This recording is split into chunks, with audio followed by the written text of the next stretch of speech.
अगर पहले के पार्ट्स नहीं देखे तो पहले वो जाकर देख लो। अभी तक हमने देखा कि बाय जी यंग बनकर ब्लड सेक्टर में जाता है। बाय का गोल इटर्निटी का रेलिक लेना है, लेकिन उसे लेने के लिए उसे ब्लड मास्टर हॉल में जाना होगा। लेकिन डैन बताता है कि सिर्फ गार्डियन ही उधर जा सकते हैं। लेकिन ब्लड गार्डियन बनने के लिए सबसे पहले उसे कंट्रीब्यूशन पॉइंट जमा करने होंगे। इसके लिए वो एक टेस्ट देता है जिसमें उसे एक पपेट रिफाइन करना होगा। लेकिन बाय का पपेट सारा ब्लड ले लेता है और वर्कशॉप भी डिस्ट्रॉय हो जाती है। एल्डर को इस बात से गुस्सा आता है, लेकिन जब बाय उसे कहता है ये पपेट तुम रख लो तो एल्डर खुश हो जाता है। एल्डर बाय को 30,000 कंट्रीब्यूशन पॉइंट देता है जो गार्डियन टेस्ट देने के लिए बहुत हैं। गार्डियन टेस्ट में बाय इजीली सबको चकमा देकर गार्डियन टेस्ट पास कर लेता है और अब उसे किसी पीक में जाना होगा। सब एल्डर कोशिश करते हैं कि बाय उनकी पीक में आ जाए, लेकिन जून की ब्यूटी को देखकर बाय उसकी पीक में चला जाता है। बाय को समझ आ जाती है कि वो ब्लड सेक्टर में स्पिरिट सेक्टर वाली टेक्निक यूज नहीं कर सकता, इसलिए वो blood killer wild technique practice करता है। बाय की अनडाइंग पावर दूसरों की ब्लड की चोरी करने लगती है और फिर सारे इसका पीछा करने लगते हैं। बाय बचकर भागता है, लेकिन फिर डिवाइनर की ट्रैकिंग स्किल से पकड़ा जाता है। वो बाय को मारना चाहते हैं। इस बात पर बाय को गुस्सा आ जाता है और वो एक मॉन्स्टर को समन करता है। बाय की पावर को देखकर सब डर जाते हैं, लेकिन बाय ने माफ नहीं करता और अनटाइंग डीमन सोर्ड से आधी पीक डिस्ट्रॉय कर देता है। तब वूजी आकर बाय को रोकता है। बाय सरप्राइज होता है कि वूजी ने इसे पनिश नहीं किया और इसकी जगह से एलिक्सर दिए हैं।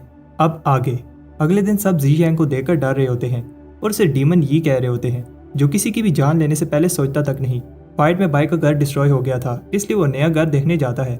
बाय सुनता है कि सब इसी की बात कर रहे होते हैं। तब को लगता है कि जी यांग की पावर की कोई लिमिट नहीं है और वो एक ही अटैक से पूरी माउंटेन डिस्ट्रॉय कर सकता है। लेकिन फिर कहते हैं कि वो इतनी पावर मिलने के बाद इंसान नहीं रहा, डीमन बन गया है। बाय नया घर देखने जाता है, लेकिन जब वो अपना नाम बताता है तो सब डर कर भाग जाते हैं। बाय नया घर देखता है, लेकिन कोई भी घर इसे अच्छा नहीं लगता, क्योंकि कोई भी घर ऐसी जगह नहीं बना जहाँ ब्लड की ज्यादा हो। बाय पूछता है कि ब्लड मास्टर हॉल के पास कोई घर दिखाओ। बूढ़ा आदमी बताता है कि हॉल के पास वाले सारे घर बिक गए हैं। जी शेंग कहता है कि फिर भी मुझे इनकी इन्फॉर्मेशन दो। जी शेंग सॉन्ग का घर देखकर इंप्रेस होता है। फिर उसे एक और घर दिखाया जाता है जिसमें अपना एक ब्लड पूल है। ये वाला घर मास्टर डिवाइनर का है। जी शेंग शौक होता है कि डिवाइनर जैसा आदमी इतने अच्छे घर में रहता है और इस घर की प्राइस पूछता है। बूढ़ा आदमी कहता है कि तुम गलत समझ रहे हो, क्योंकि ये घर बिकते नहीं हैं, छीने जाते हैं। उधर मास्टर डिवाइनर सोचता है वूजी को जी शैन अच्छा लग गया है, लेकिन प्रॉमिस करता है कि वो जी शैन से बदला लेकर रहेगा। तब बाय मास्टर डिवाइनर के घर के बाहर आता है और डिवाइनर से कहता है कि मुझे तुम्हारा घर अच्छा लग गया है, इसलिए मुझे ये गिफ्ट चाहिए।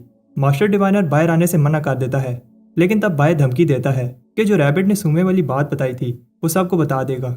मास्टर डिवाइनर बाहर आता है और कहता है कि उसे जी शैन को सबक सिखाना होगा। मास्टर डिवाइनर अपना अल्टीमेट मूव यूज करता है और सुमे से कहता है कि मेरी हेल्प करो। अगर तुम मेरा घर छिनने से बचा लो तो मैं तुम्हारा स्लेव बनने के लिए तैयार हूँ। सुमे डिवाइनर को हेल्प करने का सोच रही होती है, क्योंकि ब्लड मास्टर ट्रायल में डिवाइनर सुमे का गार्डियन है। लेकिन तब वो शौक होती है कि उसे जी शैंग से लड़ना होगा। सुमे कहती है कि मुझे एक काम याद आ गया है, और सुमे के जाने के बाद भाई डिवाइनर का घर खाली करने लगता है। डिवाइनर सोचता है कि सुमी की बातों से लग रहा था कि वो जी शैन को पसंद करती है। फिर ये वाली बात फैल जाती है और लोग अपने से बातें बनाने लगते हैं कि सुमे और जी शैन का बच्चा होने वाला है। जून को जब ये बात पता चलती है तो सोचती है कि सुमे की कोई चाल है ताकि वो लोगों को अपनी साइड कर सके। कुछ टाइम बाद बाय सोच रहा होता है जून ने उसे इतनी रात को अपने घर में क्यों बुलाया है।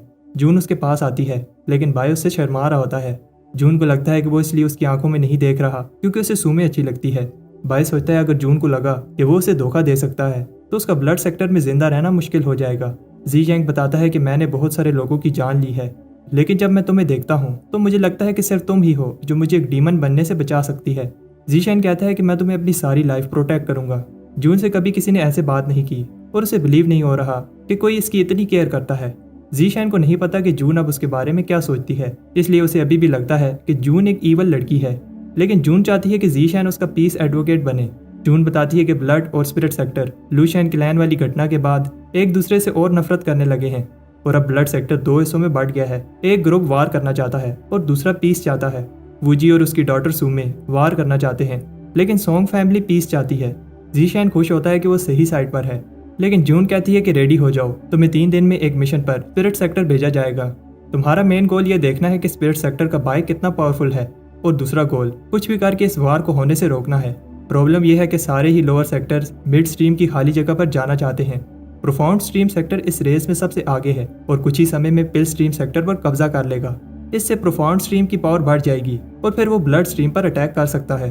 इतना ही नहीं, स्पिरिट सेक्टर भी इस चीज़ का वेट कर रहा है कि एक साइड से प्रोफाउंड स्ट्रीम और दूसरी तरफ से वो ब्लड स्ट्रीम पर अटैक करें। इसलिए जिस मिशन पर तुम जा रहे हो वो बहुत इंपॉर्टेंट है। वार को होने से रोका नहीं जा सकता, लेकिन इस बात को बदला जा सकता है कि कौन उनका एनिमी होगा। जून कहती है, ये सब तुम सोंग फैमिली के पैट्रियार्क पर छोड़ दो, तुम बस मिशन पर फोकस करो।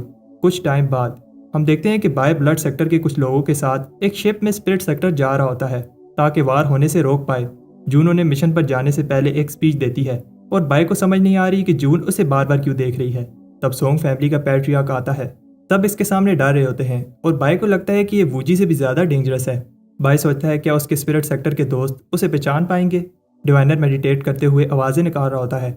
जीशैन उसकी इंसल्ट करता है कि तुम ऐसे दिखा रहे हो जैसे तुम कोई बहुत बड़ी तोप हो, और उसे याद दिलाता है कि कैसे वो सूमे से भीख मांग रहा था। और फिर दोनों लड़ने लगते हैं। तुम्हें कहती है कि बस करो, और फिर जीशैन को अपने पास बैठने को कहती है। जीशैन कहता है कि तुम आज प्यारी लग रही हो। तब एक आदमी बताता है कि हम स्पिरिट सेक्टर पहुंच गए हैं। लूशियन माउंटेन्स को देखकर बाय को वो समय याद आता है जब उसने लूशियन क्लैन से फाइट की थी। पैट्रियार्क सोंग हैरान होता है कि स्पिरिट सेक्टर की शिप्स उन्हें बायर वेलकम करने आई हैं। जीशैन स्माइल करने लगता है जब वो बेहान ली को शिप पर देखता है, लेकिन ली को नहीं पता होता कि ये बाय है। वोन भी दूर से ये सब देख रही होती है, लेकिन उसे पता होता है कि जीशैन असल में कौन है। बाय भी कुछ अजीब फील करता है।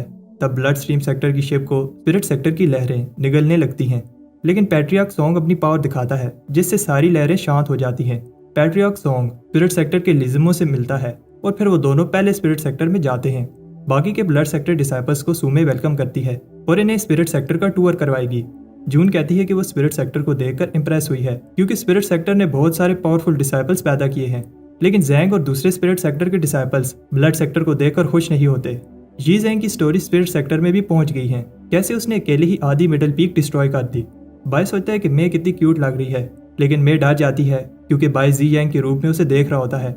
जैंग को भी गुस्सा आता है क्योंकि जी जैन स्पिरिट सेक्टर के लिए खतरा है, लेकिन जैंग शौक होता है कि जी जैन उसे देखकर स्माइल कर रहा है। बाय को समझ आ जाती है कि वो इसे इसलिए हेट कर रहे हैं क्योंकि उन्हें लगता है कि वो ब्लड सेक्टर का डिसाइपल है। जून फिर से स्पिरिट सेक्टर की तारीफ करने लगती है और लेजेंडरी बाय को देखना चाहती है जिसकी उसने सिर्फ स्टोरी सी सुनी थी। तू कहती है कि वो इसकी ये विश पूरी नहीं कर सकती क्योंकि बाय माउंटेन्स में ट्रेनिंग कर रहा है। बाय सोचता है कि ये कितना अजीब है, वो उसके सामने उसी की बात कर रहे हैं। सू कहती है कि बातें बहुत हो गई हैं और अब हमें स्पिरिट सेक्टर में चलना चाहिए। उधर स्पिरिट सेक्टर में घूमते हुए जून कहती है ये जगह बहुत प्यारी है, लेकिन फिर कहती है कि मुझे उस जगह पर लेकर जाओ जहाँ बाय रहता है। सू को पता है कि मास्टर डिवाइनर का क्लैन ट्रैकिंग के लिए फेमस है, इसलिए वो चाहती है कि डिवाइनर बाय का घर ढूंढे। डिवाइनर ये सुनकर घमंड दिखाने लगता है और फिर अपने क्लैन की टेक्निक से एक बटरफ्लाई समन करता है। जी शैंग इंप्रेस होता है कि वो इस छोटी सी चीज से बाय का घर ढूंढ लेगा, लेकिन तब एक पावरफुल एरे इसका मैजिक ब्लॉक कर देती है और अगर इसने और कोशिश की तो वो बहुत ज्यादा इंजर हो जाएगा। डिवाइनर कहता है कि मैंने ये पता लगा लिया है कि बाय का घर किस साइड पर है, लेकिन अब बाकी सब जी शैंग बताएगा। स्पिरिट सेक्टर वाले कहते हैं कोई आम सा स्टूडेंट हमारी एरे को क्रॉस नहीं कर पाएगा। डिवाइनर कहता है लगता है तुम लोग जी शैंग को कम समझ रहे हो। डिवाइनर को पता है कि जी शैंग को ट्रैकिंग नहीं आती, वो बस इसकी इंसल्ट करवाना चाहता है। बाय को समझ आ जाती है कि डिवाइनर क्या कर रहा है, लेकिन डिवाइनर को ये बात नहीं पता कि वो उसे अपने ही घर को ढूंढने को कह रहा है। जी शैंग पूछता है अगर मैंने पता लगा लिया तो मुझे क्या मिलेगा। डिवाइनर कहता है अगर तुमने ऐसा कर लिया तो मैं झुककर तुमसे माफी मांगूंगा। डिवाइनर सोचता है अब वो जी शैंग से अपनी इंसल्ट का बदला ले पाएगा, लेकिन तब जी शैन थोड़ा ड्रामा करने के बाद कहता है कि मैंने बाय का घर ढूंढ लिया है। जब जी शैन उन्हें वो जगह दिखाता है तो डिवाइनर इसकी बात पर बिलीव नहीं करता कि यही बाय का घर है, लेकिन सू कहती है कि जी शैन सही कह रहा है। जी शैन कहता है कि मेरा रिवार्ड कहाँ है। डिवाइनर अभी भी इसकी बात पर बिलीव नहीं करता कि जी शैन के पास वही स्किल है जो मेरे पास है। फिर डिवाइनर इसे आइटम टेस्ट में चैलेंज करता है। डिवाइनर बताता है कि ये घर पेल रिफाइनिंग की वजह से डिस्ट्रॉय हुआ है। जी शैन कहता है कि मैं भी सेंस कर पा रहा हूँ कि यहाँ कुछ अजीब हुआ था, एक रैबिट बोलने लगा था। डिवाइनर कहता है कि जी शैन अपने से बातें बना रहा है, लेकिन स्पिरिट सेक्टर वाले कहते हैं कि जी शैन सही कह रहा है। फिर जी शैन स्पिरिट सेक्टर में जगह जगह जाकर बताता है कि बाय ने यहाँ क्या क्या किया था, जिससे ये प्रूव हो जाता है कि जी शैन की ट्रैकिंग स्किल्स डिवाइनर से अच्छी हैं।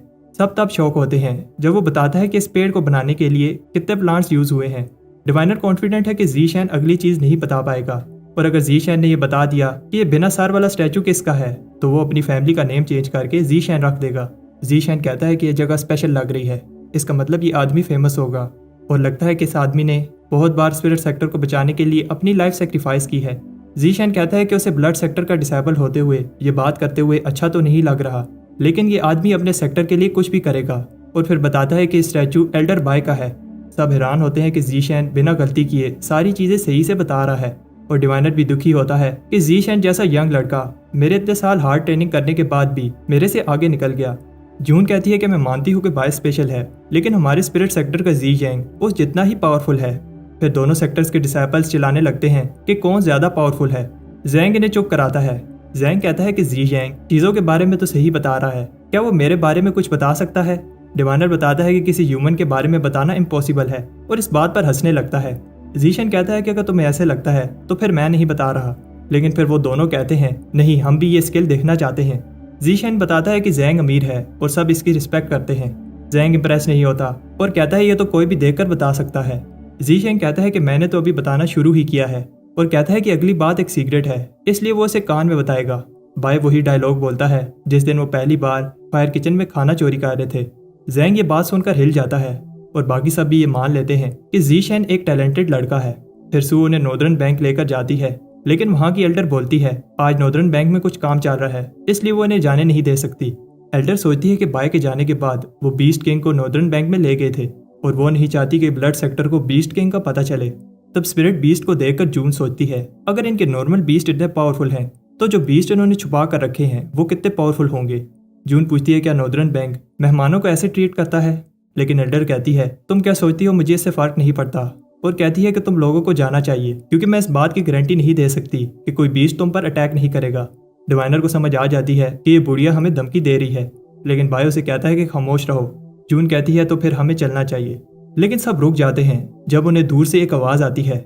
इस ऑरा को देखकर डिवाइनर कहता है ये नहीं हो सकता, क्या ये बीस्ट किंग है, और बताता है कि डाउन स्ट्रीम में सिर्फ 2 ही बीस्ट किंग है, एक हेवन रीचिंग क्रोकोडाइल जो हेवन रीचिंग रिवर की गहराई में रहता है और दूसरा जमीन के अंदर रहने वाला डेथ वॉर्म है।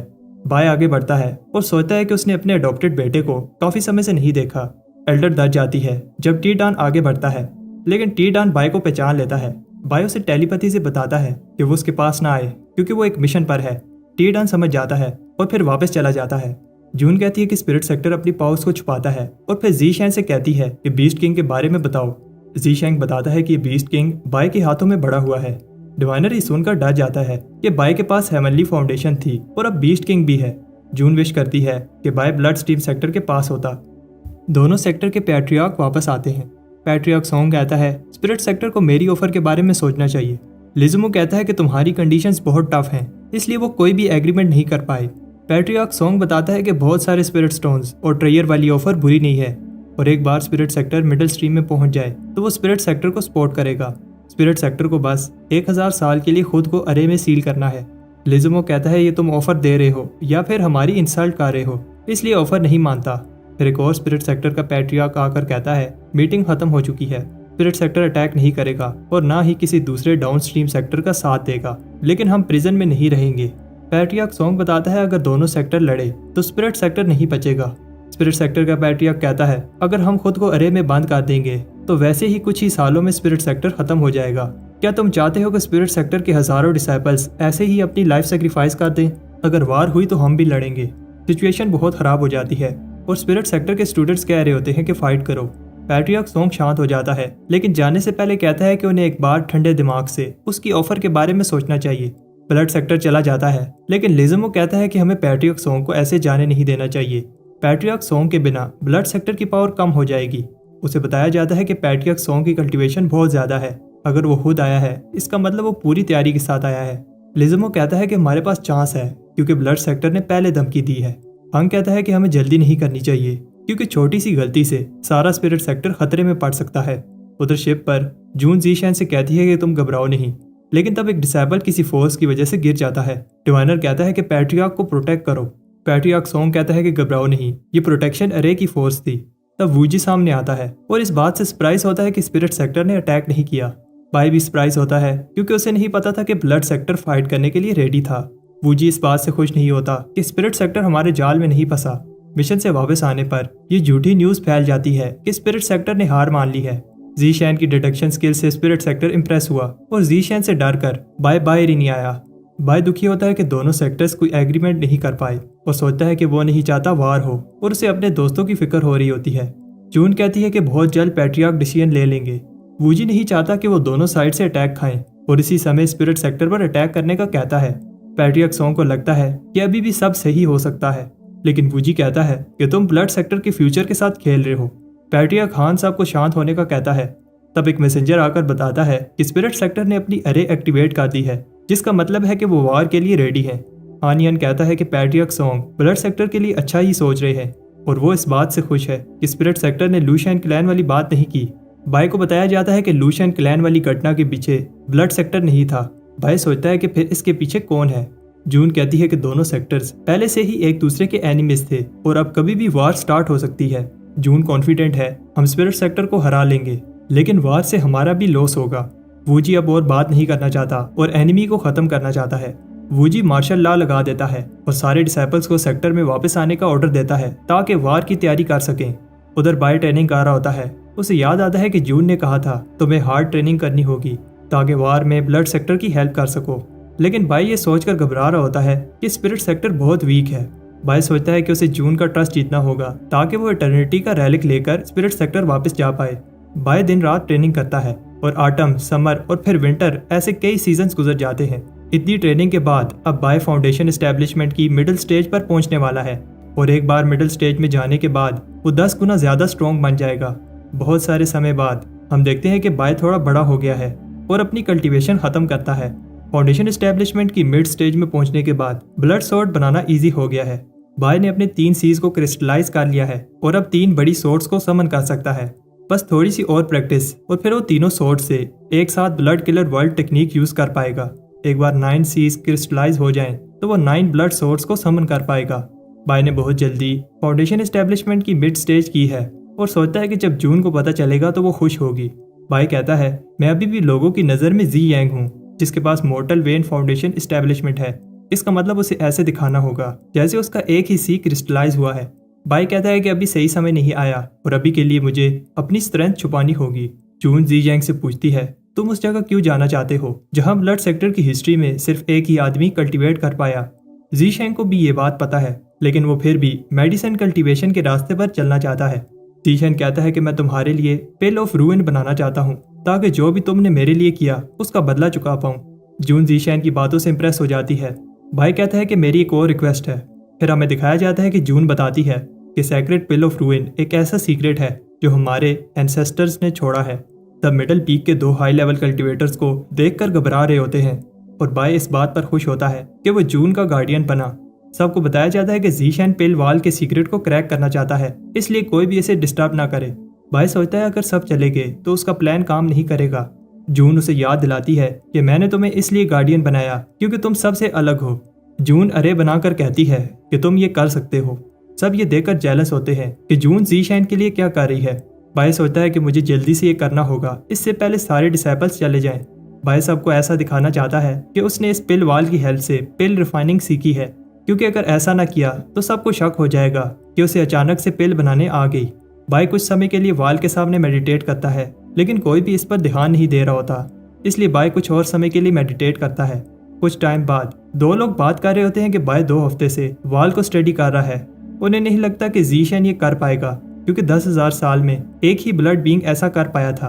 तब भूकंप आने लगता है और ये खबर फैल जाती है कि बाय ने पिल स्टोन की इन्फॉर्मेशन को क्रैक कर लिया है। सारी पीक्स ये सुनकर हैरान होती हैं और इस बात पर भी कि जून ज़ीशेन की इतनी हेल्प कर रही है।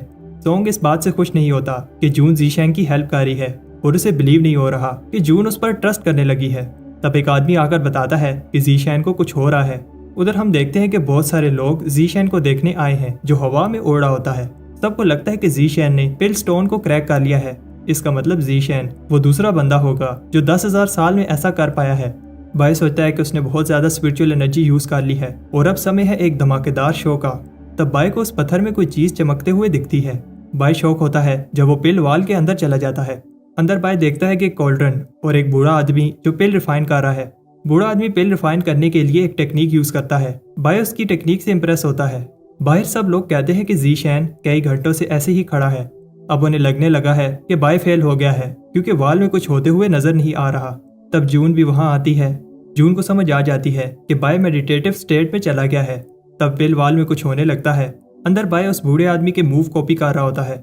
बाय देखता है कि जो हर्ब वो यूज कर रहा है वो उसने कभी इस तरह यूज नहीं की। इस आदमी की टेक्निक सिंपल है, लेकिन जिस तरह ये हर्ब रिएक्ट कर रही है ये देखकर बाय इंप्रेस हो जाता है। इस लेवल की मेडिसिन कल्टीवेशन बाय ने पहले कभी नहीं देखी। इस टेक्निक से कुछ तो बनता है। बाय सोचता है ये कैसा एलिक्सर है। बाहर पिल वाल और ज्यादा ग्लो करने लगती है और जून कहती है कि बाय ने अलग ही लेवल अनलॉक कर लिया है जो पहले कोई नहीं कर पाया। पैट्रियार्क्स भी ये देख रहे होते हैं और वूजी बताता है कि 10,000 साल पहले जब ब्लड परफेक्ट बीइंग ने वाल की इंफॉर्मेशन क्रैक की थी तब ऐसे ही लाइट्स नजर आ रही थी। अगर जीशैन ने भी ये कर लिया तो ब्लड सेक्टर के पास भी एक एलिक्सर ग्रैंड मास्टर आ जाएगा। पैट्रियक सोंग कुछ देखता है और जून को कहता है कि जल्दी करो, जीशैन को प्रोटेक्ट करना होगा। कोई भी अगर जीशैन के पास आए तो उसे जिंदा मत छोड़ना। अंदर बाय देखता है कि इस बूढ़े आदमी ने जो चीज बनाई थी फ्लोरल पिल है। एक आवाज बताती है कि इस टेक्निक से कोई भी पिल बनाने से पहले उसे फ्लोरा रिफाइन करना होगा और एक बार फ्लोरा रिफाइन हो जाए तो फिर इसे किसी भी पिल में बदला जा सकता है। फिर ये टेक्निक बाय के पास आ जाती है। इतनी नॉलेज मिलने से बाय बेहोश हो जाता है। जून इसे पकड़ लेती है और इसे स्पिरिचुअल पिल देकर इसकी एनर्जी रिस्टोर करती है। बाय जून से कहता है कि मैंने तुम्हें डिसपॉइंट नहीं किया और बताता है कि उसे पिल स्ट्रीम की इनहेरिटेंस मिली है। जून चाहती है कि जीशैन रेस्ट करे लेकिन वो पिल रिफाइन करना चाहता है। सबको लगता है कि जीशैन पागल हो गया है जब वो एलिक्सर बनाने के लिए भागता है। पैट्रियर्क्स को भी बिलीव नहीं हो रहा कि जीशैन ने ये करके दिखाया और उन्हें समझ आ जाती है कि पिल स्ट्रीम सेक्टर इस वाल के पीछे क्यों पड़ा था। इस वाल के अंदर पिल स्ट्रीम की इनहेरिटेंस छुपी थी जो जीशैन को मिल गई है, लेकिन इस वाल का दूसरा हिस्सा अभी भी पिल स्ट्रीम सेक्टर के पास है। घर में बाई ये देखकर हैरान होता है कि इनहेरिटेंस मिलने के बाद अब वो फिजिट सेक्टर वाला मेडिसिनल स्क्रॉल समझ पा रहा है। अब कुछ ही समय में वो ग्रेड 4 का एलिक्सर रिफाइन कर पाएगा। तो बाबाई को सारे पैट्रियार्क्स बहुत सारे गिफ्ट्स भेजते हैं। वो चाहते हैं कि जीशैन जल्दी से जल्दी मेडिसिनल पाथ को मास्टर कर ले और इन बॉक्सेस में टॉप ग्रेड्स हर्फ होती हैं जो कि ब्लड सेक्टर्स के ट्रेयर हैं। जीशैन को बिलीव नहीं हो रहा कि वो अपनी आंखों से इतने सारे एक्सपेंसिव एलिक्सर्स देख रहा है। इससे सेक्टर के बेस्ट कोल्ड्रन भी मिलते हैं और जीशैन को बताया जाता है कि ये सारे गिफ्ट्स नहीं है, और भी गिफ्ट्स हैं जो कुछ समय में आ जाएंगे। ये बात सुनकर बाय कहता है कि वो सारे पैट्रियार्क से बहुत प्यार करता है। तब बात कर रहे होते हैं कि जीशैन ने खुद को 1 महीने से अंदर बंद किया हुआ है। डिवाइनर कहता है कि जीशैन ने बस थोड़ी सी वाल की इन्फॉर्मेशन क्रैक की है और उसे नहीं लगता कि इतनी सी इन्फॉर्मेशन से जीशैन 4th ग्रेड पिल बना पाएगा। डिवाइनर ने सुना है कि सारे प्लांट्स और हर्ब्स इसे दे दिए गए हैं और इसे समझ नहीं आ रही कि पैट्रियार्क जीशैन पर इतना ट्रस्ट क्यों करते हैं। लेकिन तब बाई की रिफाइनिंग खराब हो जाती है और जून ये देखकर हैरान होती है कि पिल रिफाइनिंग करना इतना डेंजरस हो सकता है। अंदर बाई सोच रहा होता है कि उसने तो सारे स्टेप सही से किए थे, आखिर गलती कहाँ से हुई। उसे लगता है कि पोटेंसी रिफाइनिंग के समय कोई गलती नहीं हुई और सोचता है कि जब पिल शेप ले रही थी तब कोई गलती हुई होगी। बाई को लगता है कि पिल इसलिए टूट रही है क्योंकि पिल को सही से ऑक्सीजन नहीं मिल रही। बाई एक और हर्ब यूज करता है ताकि वो एयर को प्योरीफाई कर पाए। बाई कॉन्फिडेंस से हर्ब डालता है लेकिन कोल्ड्रन फिर से फट जाता है। सिटी में सब लोग गुस्से में होते हैं और डिवाइनर ने जो नया घर लिया था वो भी डिस्ट्रॉय हो गया है। डिवाइनर को गुस्सा आता है लेकिन फिर एक और फर्नेस आकर उस पर गिरता है। जून घबरा रही होती है क्योंकि अगर ऐसे ही चलता रहा तो वो भी लोगों के गुस्से को रोक नहीं पाएगी। उधर बाय मस्त अपना घर में पिल बना रहा होता है और सोचता है कि ब्लड सेक्टर कितना अच्छा है, कोई भी इसे डिस्टर्ब करने नहीं आया, जबकि स्पिरिट सेक्टर में सब लोग कंप्लेन ही करते रहते थे।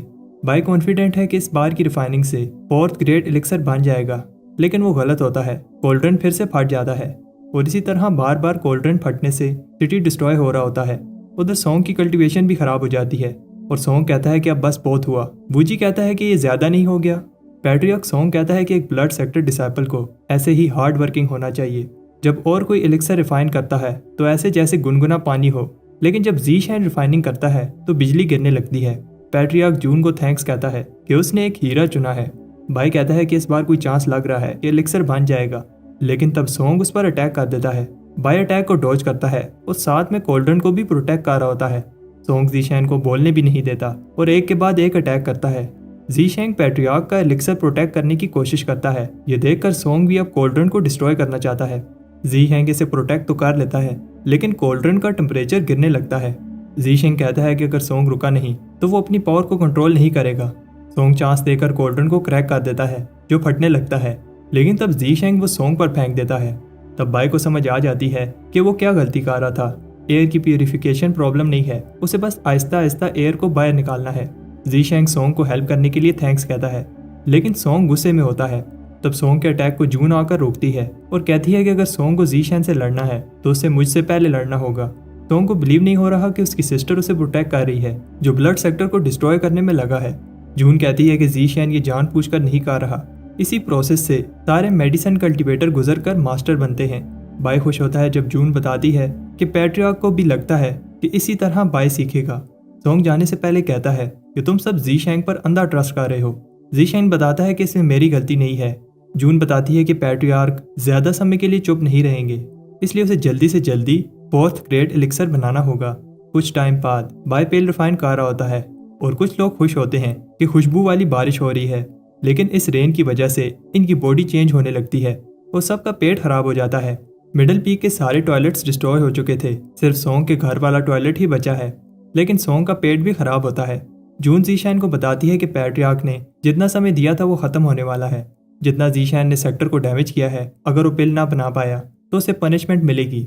ज़ीशैन उसे कुछ बताने की कोशिश करता है, लेकिन जून कहती है कि सब ठीक हो जाएगा, तुम घबराओ नहीं, मैं तुम्हें प्रोटेक्ट करूंगी। तब ज़ीशैन को बोलने का चांस मिलता है और वो बताता है कि उसने एलिक्सर बना लिया है। तब पैट्रियार्क पिल को चेक करने आता है और देखता है कि पांचों पिल्स हाई क्वालिटी एलिक्सर्स हैं। ज़ीशैन का टैलेंट देखकर पैट्रियार्क खुश होता है, इससे ब्लड सेक्टर और स्ट्रॉन्ग बन जाएगा और अब से ज़ीशैन का स्टेटस सोंग फैमिली के मेंबर जितना होगा। उधर डिवाइनर अनाउंस करता है कि प्लेग डीमन पिल रिफाइनिंग खत्म कर चुका है और फिर से सब वापस पीक में आने लगते हैं। रात को दूसरे एल्डर्स बाय को डिनर के लिए ट्रीट देते हैं। एल्डर इसे साथ पीने को कहते हैं, लेकिन बाय नहीं पीता। एक एल्डर बताता है कि ज़ीशैन की पिल से सारी पीक्स को फायदा होगा। ग्रेट वार होने वाली है, इसलिए सारी पीक्स को एक दूसरे की हेल्प करनी होगी। ज़ीशैन कहता है कि उसे रात को जून ने बुलाया है, इसलिए वो ज्यादा नहीं पी सकता, लेकिन बाद में हम देखते हैं कि बाय ने कुछ ज्यादा ही पी ली थी। जून का मूड खराब होता है क्योंकि ज़ीशैन बहुत लेट आया है। जून को पता है कि सब एल्डर चाहते हैं कि ज़ीशैन उनकी पीक में आ जाए, लेकिन वो ज़ीशैन को याद दिलाती है कि वो मिडिल पीक का डिसाइपल है, वो सोंग फैमिली का हिस्सा है। जून उसे कुछ देती है, लेकिन वो दोनों गलती से बहुत पास आ जाते हैं। उनकी इस मूवमेंट को सोंग आकर खराब कर देता है। जून कहती है कि वो इसे बता रही थी कि सोंग फैमिली के एल्डर को कैसे बिहेव करना चाहिए। ज़ीशैन ने एक एल्डर की इंसल्ट की है, इसलिए इसे मिडिल पीक को क्लीन करने की पनिशमेंट मिलती है। बाद में बाय मिडिल पीक को साफ कर रहा होता है। पास खड़े लोग बात कर रहे होते हैं कि ज़ीशैन ने एक एल्डर की इंसल्ट की है और वो इस बात पर खुश होते हैं कि इसे टॉयलेट भी साफ करने पड़ रहे हैं। डिवाइनर भी इसकी इंसल्ट करने आया है। तब बाय उन्हें वो पिल दिखाता है जिसकी वजह से सबके बाल बढ़ गए थे और पेट खराब हो गया था। सब डर कर भाग जाते हैं, लेकिन ये एक नॉर्मल की बूस्टिंग पिल होती है। ज़ीशैन कहता है कि इसमें मेरी कोई गलती नहीं थी, लेकिन फिर भी जून ने मुझे पनिशमेंट दी। दूसरे एल्डर भी ज़ीशैन को देखने आते हैं। ज़ीशैन पूछता है, क्या तुम लोग भी मेरा मजाक उड़ाने आए हो? एल्डर्स हंसते हैं और बताते हैं वो उसका मजाक उड़ाने नहीं, उसे बचाने आए हैं। एल्डर्स बताते हैं कि तुम्हें ये बात नहीं पता कि तुमसे पहले जिसने भी जून के साथ फ्लर्ट करने की कोशिश की थी उसे सबके सामने नमर्द बना दिया गया था। ज़ीशैन पूछता है, क्या तुम लोग मुझे डराने आए हो? एल्डर्स बताते हैं कि हम तुम्हारे दोस्त हैं और तुम्हें इस तरह नहीं देख सकते। वो इसे ऑफर देते हैं कि तुम हमारी पीक को ज्वाइन करके जितने चाहे एलिक्सर बना सकते हो। वो पहले तो ऐसे दिखाते हैं कि वो उसे जून से बचाना चाहते हैं, लेकिन फिर बताने लगते हैं कि उन्हें कौन कौन सी पिल चाहिए। हमेशा की तरह वो सब लड़ने लगते हैं, लेकिन वो असल में रॉक पेपर सीजर खेल रहे होते हैं ताकि ये डिसाइड कर पाएं कि कौन सी पीक के लिए ज़ीशैन पहले पिल बनाएगा। लेकिन तब वो गेम में चीटिंग करने लगते हैं और फिर ज़ीशैन को अपनी साइड करने के लिए एक्सपेंसिव गिफ्ट देते हैं, जैसे बॉडी रिफाइनिंग टेक्निक्स। बाय सोचता है कि ये अच्छा चांस है ब्लड सेक्टर के एल्डर्स को अपनी साइड करने का। ज़ीशैन कहता है, जब भी मैं एलिक्सर बनाता हूँ तो कुछ ना कुछ बुरा हो जाता है। सारे एल्डर्स कहते हैं कि तुम घबराओ नहीं, तुम हमारी पीक में जो चाहे कर सकते हो, तुम्हें कोई नहीं रोकेगा। ज़ीशैन सोचने लगता है, लेकिन जून आकर उन्हें याद दिलाती है कि ज़ीशैन मिडिल पीक का डिसाइपल है। ज़ीशैन जब तक जिंदा है यहीं रहेगा और जब मरेगा तब भी मिडिल पीक का पपेट बनकर इधर ही रहेगा। जून ज़ीशैन से पूछती है, क्या मैं सही कह रही हूँ? ज़ीशैन सोचता है, एल्डर सही कह रहे थे, जून बहुत बेरहम है। ज़ीशैन वहां से भाग जाता है, ये कहते हुए कि वो दूसरे एल्डर्स के लिए पिल बनाएगा। जून कहती है कि अब मेरे पास वापस ना आना। 4th पीक का एल्डर पहले पिल बनवाना चाहता है, लेकिन उससे पहले ज़ीशैन कहता है, प्रॉमिस करो अगर कुछ भी गलत हुआ तो मैं रिस्पॉन्सिबिलिटी नहीं लूंगा। एल्डर कहता है, ठीक है। अंदर ब्लड पूल में बहुत सारे पपेट्स होते हैं और एल्डर ने ज़ीशैन से प्रॉमिस किया था कि वो उसे ये ग्रीन वाला पपेट देगा अगर ज़ीशैन उसके लिए पिल बनाता है। ये वही पपेट है जो ज़ीशैन ने रिफाइन किया था। एल्डर ज़ीशैन को पिल बनाने के लिए सारे इंग्रेडिएंट्स देता है और पिल बनाने वाला फार्मूला भी इसी पाउच में है। ज़ीशैन कहता है कि अब बाकी सब मुझ पर छोड़ दो। एल्डर सारे डिसाइपल से कहता है कि कोई भी ज़ीशैन को डिस्टर्ब न करे। अगर किसी ने भी अंदर आने की कोशिश की तो जान से हाथ धो बैठेगा। ज़ीशैन पिल बनाना स्टार्ट करता है और बाहर शान दुखी होता है क्योंकि उसने अभी ही वर्कशॉप को दोबारा से रिपेयर किया है। अंदर बाय पपेट बनाने वाला फार्मूला पढ़ रहा होता है। ये पिल बनाना बहुत टफ है। बाय इम्प्रेस होता है कि इस पिल की हेल्प से black puppet flying puppet stage पर पहुंच जाएंगे। और इनकी पावर कोर फॉर्मेशन रेल्म के बराबर हो जाएगी। फिर ये पपेट्स दूसरे पपेट्स को कंट्रोल कर पाएंगे। बाय सोचता है कि ऐसा करने से स्पिरिट सेक्टर खतरे में पड़ जाएगा, लेकिन अगर उसने पिल का फार्मूला चेंज किया तो सबको शक हो जाएगा। बाय सोचता है एक ही रास्ता है, मैं इनकी पावर तो कम नहीं कर सकता, लेकिन इन पपेट्स का कंट्रोल अपने पास रख सकता हूँ। बाय पिल बनाने के लिए पिल वाल वाली टेक्निक यूज करता है।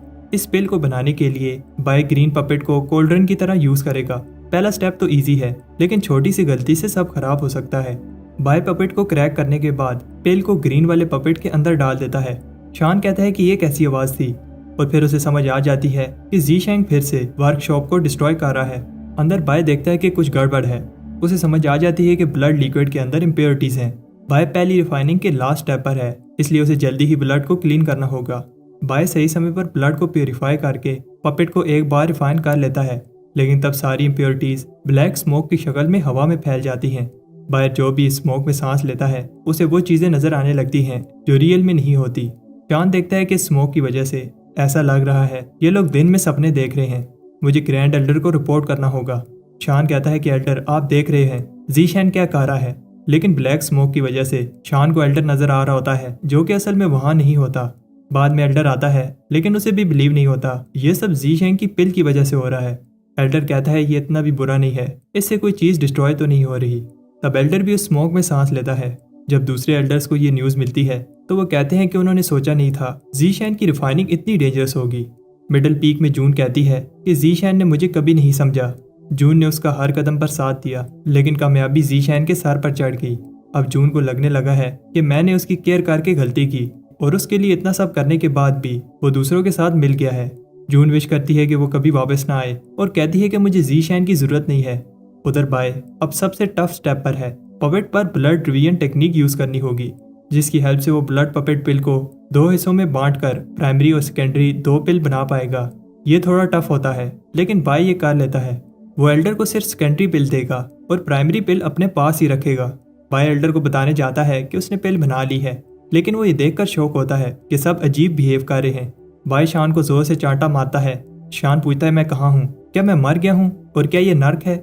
ऊपर ग्रैंड एल्डर को देखकर शान कहता है कि एनिमी ने हम पर नजर रखने के लिए ये ईगल भेजा है। शान ईगल को गिराने के लिए एक बॉम्ब फेंकता है। तब एल्डर को भी होश आ जाता है, जो बहुत गुस्से में होता है। ज़ीशेंग उसे याद दिलाता है कि उसने क्या प्रॉमिस किया था। एल्डर नहीं सुनता और अटैक करता है। तब जून भी ज़ीशेंग को बचाने के लिए आती है, लेकिन ज़ीशेंग उसे पिल दिखाता है। ग्रैंड एल्डर रुक जाता है और कहता है कि ये बोतल मुझे दे दो, लेकिन ज़ीशेंग कहता है कि क्या गारंटी है अगर मैं तुम्हें ये बोतल दे दूं तो तुम मुझे छोड़ दोगे। ज़ीशेंग एलिक्सर को डिस्ट्रॉय करने लगता है, लेकिन एल्डर माफी मांगता है। ज़ीशेंग उस पर ट्रस्ट करके उसे पिल दे देता है। ग्रेड 4 लेजेंडरी पपेट रेजिंग पिल को देखकर एल्डर की आंखें चमकने लगती हैं। एल्डर को लगता है कि अब उसकी पीक बाकी पीक से स्ट्रॉन्ग बन जाएगी।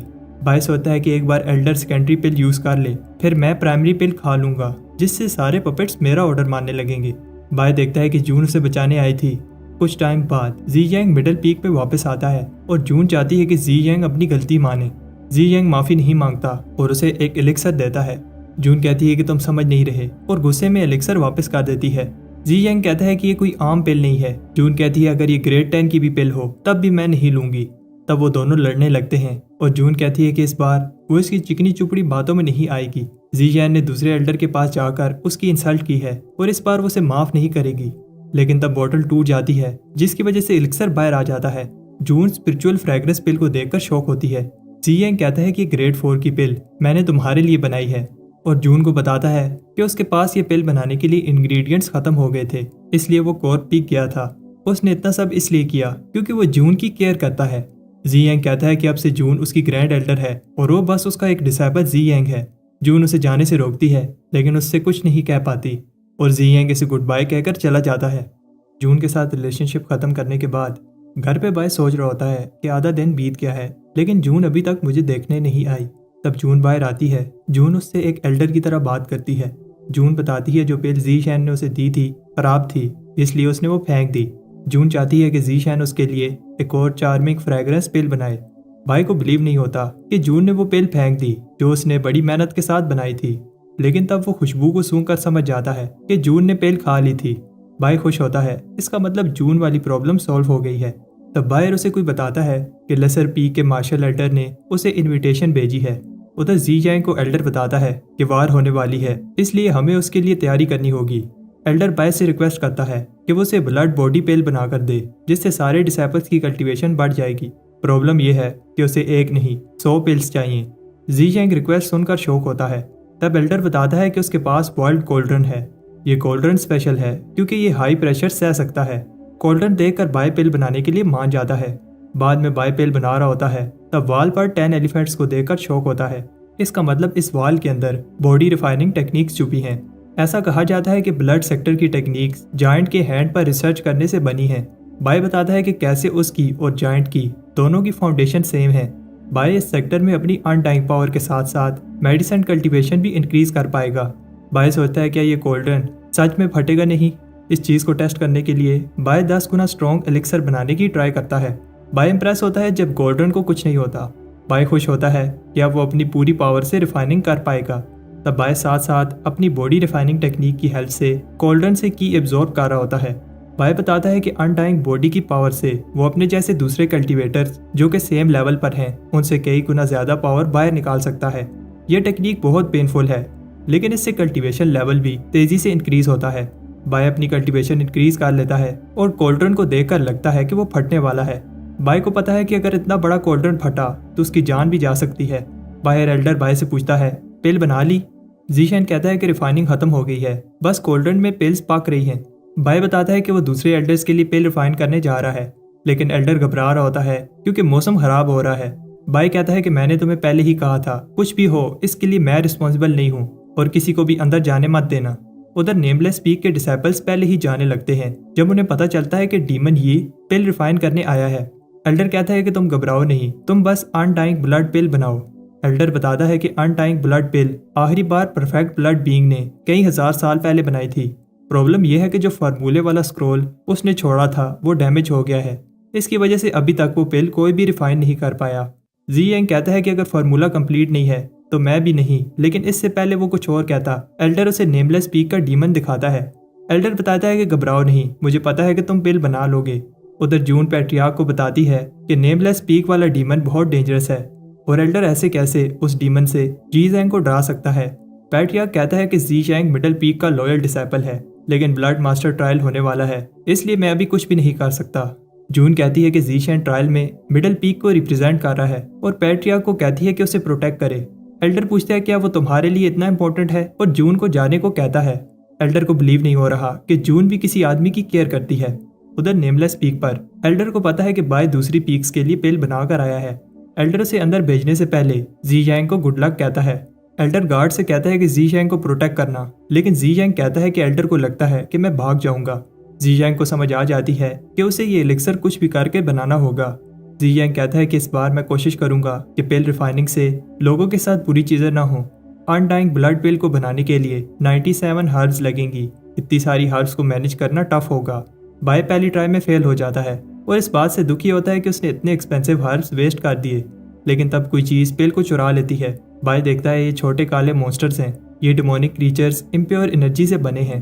बाय उसे ये पिल देकर एक्सपेरिमेंट करता है। ये पिल खराब है, लेकिन फिर भी इसके अंदर हाई स्पिरिचुअल पावर वाली हर्ब्स हैं। बाय सोचता है कि वो इस मॉन्स्टर पर एलिक्सर ट्राई करेगा।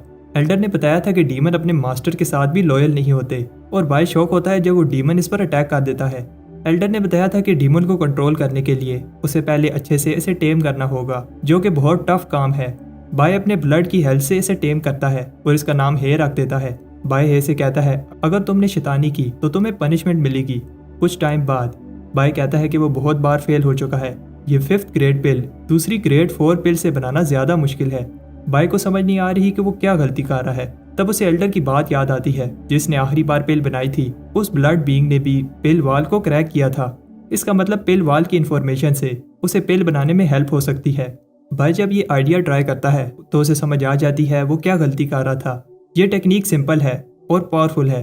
बाय इस पिल की पावर को कम करता है और हे पर ट्राई करता है, लेकिन अभी भी पिल काम नहीं कर रही। लेकिन तब हे ट्रांसफॉर्म होने लगता है और फर्नेस फटने वाला होता है। इससे पहले बाय हे से कहता है कि फर्नेस की एनर्जी एब्जॉर्ब कर लो। बाय हे को शाबाशी देता है, लेकिन हे बाय पर फिर से अटैक करने लगता है। बाय को समझ आ जाती है कि एल्डर सही कह रहा था, लेकिन बाय इस डीमन को डिस्ट्रॉय नहीं कर पाता। बाय अपनी स्वॉर्ड से अटैक करता है, हे एक धुएं की तरह है जिसकी वजह से सोर्ड इसके अंदर से गुजर जाती है।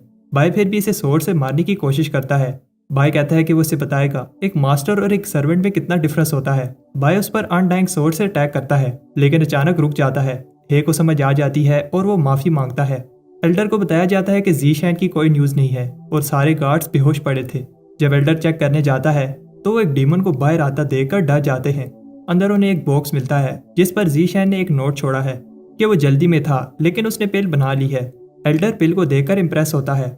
बाय मिडल पीक में वापस जा रहा होता है लेकिन उसे लगता है कि वो कुछ भूल रहा है। उधर सोंग उस कोल्ड्रन को देख रहा होता है जो ज़ीशैन लेसर पीक में छोड़कर आया था और कहता है कि इस बार जून भी इसे प्रोटेक्ट नहीं कर पाएगी।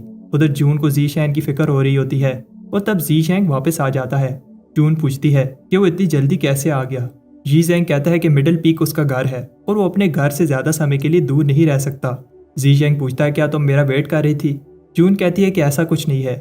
ज़ीशैन कहता है कि वो जो भी कर रहा है सिर्फ जून के लिए कर रहा है। ज़ीशैन ने उसकी रिक्वेस्ट पर चार्मिंग फ्रेग्रेंस पिल बनाई है। जून सोचती है मैंने तो बस ऐसे ही गुस्से में पिल बनाने का कहा था और पिल को देखकर इमोशनल हो जाती है। ज़ीशैन कहता है कि वो जून को दुखी नहीं देख सकता। सोंग कहता है कि अब ज़ीशैन नहीं बचेगा और ये बात जून को बताना चाहता है लेकिन वो उन दोनों को एक साथ देखकर शौक होता है। सोंग को लगता है कि ज़ीशैन जून के साथ कुछ कर रहा है और अटैक करता है लेकिन फिर शौक होता है जब जून ज़ीशैन को प्रोटेक्ट करती है। सोंग को अपनी आंखों पर बिलीव नहीं हो रहा। जून सोंग पर गुस्सा होती है कि ये तुम क्या कर रहे हो। सोंग कहता है कि ज़ीशैन जो कर रहा है इसकी वजह से मिडल पीक खतरे में पड़ जाएगी। जून उसे डांटती है कि ये तुम कैसी बातें कर रहे हो और उसे सोंग को अपना भाई कहते हुए इंसल्ट फील हो रही है।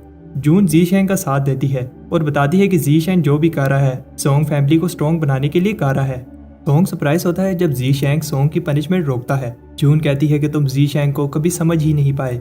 सोंग ये सुनकर पागल होने लगता है जब ज़ीशैन कहता है सोंग अभी बच्चा है कोई बात नहीं और जून सोंग से कहती है ज़ीशैन से माफी मांगो। हम देखते हैं कि ज़ीशैन ये सोंग को गुस्सा दिलाने के लिए कह रहा होता है और ये चीज काम कर रही होती है। सोंग को गुस्सा आता है और पीछे एक एक्सप्लोजन होता है। सोंग शांत हो जाता है जब जून इसके पास आती है लेकिन वो उसके पास से निकल जाती है। जून सोंग से कहती है कि आज के बाद मेरे से बात मत करना। तब सोचते हैं कि एनमी ने अटैक कर दिया है लेकिन जून बताती है कि लेसर मार्शल पीक अचानक फट गई, आधी पीक डिस्ट्रॉय हो गई है। बाय को समझ आ जाती है कि ये उस कोल्डन की वजह से हुआ है। बाय ने सोचा नहीं था कि कोल्डन इतना डेंजरस होगा और जल्दी से लेसर पीक में जाता है। ज़ीशैन को समझ नहीं आ रही कि इतना स्ट्रॉन्ग कोल्डन कैसे फट गया। लेसर मार्शल एल्डर गुस्से में होता है और ज़ीशैन से कहता है कि मेरी पीक को डिस्ट्रॉय करने के बाद तुम्हारी यहाँ आने की हिम्मत कैसे हुई। एल्डर ज़ीशैन से कहता है एक्सप्लेन करो। ज़ीशैन कहता है कि तुम मेरे से एक्सप्लेनेशन क्यों मांग रहे हो। एल्डर कहता है क्योंकि तुमने ही लास्ट टाइम यहाँ पिल रिफाइन की थी। बाय कहता है कि तुम सही कह रहे हो, मैंने 4 महीने मेहनत करके पिल पर काम किया लेकिन तुमने झूठ बोला था कि कोल्डन फटेगा नहीं। एल्डर कहता है कि यह तुम्हारी गलती है, तुमने कोल्डन को लगा छोड़ दिया जिससे इतना प्रेशर बना कि कोल्डन के फटने से आधी पीक डिस्ट्रॉय होगी। ज़ीशैन को गुस्सा आता है क्योंकि एल्डर पॉइंट से हट रहा है। ग्रेड 5 पिल के लिए एक जैसा हाई प्रेशर और टेम्परेचर चाहिए होता है और ये इसकी गलती नहीं है कि फर्नेस ये सब सह नहीं पाया। एल्डर को गुस्सा आता है और ऑर्डर देता है कि ज़ीशैन को पकड़ लो लेकिन जून ऐसा होने नहीं देगी। एल्डर कहता है कि तुम बीच में मत आओ। जून कहती है कि अगर तुम ज़ीशैन चाहिए तो पहले मेरे से लड़ना होगा। दोनों एल्डर्स लड़ने के लिए तैयार होते हैं और अपनी पावरफुल टेक्निक से अटैक करते हैं। बाय सोचता है कि ब्लड मास्टर ट्रायल आने वाला है और जून ने उसके लिए सोंग को पनिश किया और अब एक पावरफुल एल्डर से लड़ रही है।